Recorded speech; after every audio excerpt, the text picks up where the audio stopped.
Dairy sheds కి tax వేస్తున్నారని ఇప్పుడు ఇప్పుడే నా నోటీస్కి వస్తా ఉంది. ఈ మధ్యకాలం నా నోటీస్ కొన్ని వస్తే 5 సంవత్సరాలు జరిగిన విధ్వంసాన్ని స్టెప్ బై స్టెప్ అధిగమిస్తూ వస్తున్నాం. మామూలు విధ్వంసం కాదు, మీరు గుర్తుపెట్టుకోవాలి. 10 లక్షల కోట్ల రూపాయల అప్పు. బ్రాండ్ ఆఫ్ ఏపీ జీరో కూడా కాదు, మైనస్.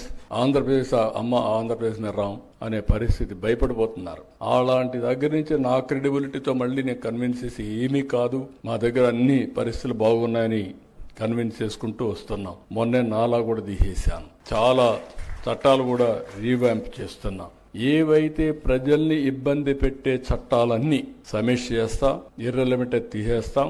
మిమ్మల్ని ఇబ్బంది పెట్టకుండా మీకు కూడా ఓసారి కోరికలు ఎక్కువ ఉంటాయి, అన్ని మీరే చేయండి సార్ అని. అల్లావుద్దీన్ అద్భుత దీపం ఉంటే అన్ని చేస్తాను. కానీ నేను సంపద సృష్టించాలి, ఆదాయం పెంచాలి.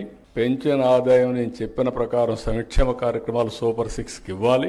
మళ్లీ కొంత డబ్బులు అభివృద్ధి పైన పెట్టాలి.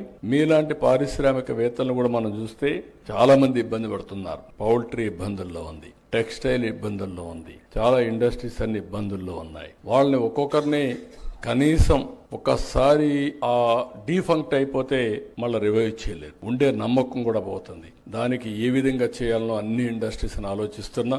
అవి కూడా రివైవ్ చేస్తామని చెప్పి కూడా నేను మీకు తెలియజేస్తూ, డైరీ షెడ్స్ కి ఎక్కడైతే విలేజ్ లెవెల్లో ప్రాపర్టీ ట్యాక్స్ గానీ హౌస్ ట్యాక్స్ గానీ ఇస్తే అవన్నీ ఇమ్మీడియట్ గా రద్దు చేస్తామని చెప్పి కూడా ఈ సభాముఖంగా మీకు అందరికీ హామీ ఇస్తున్నా.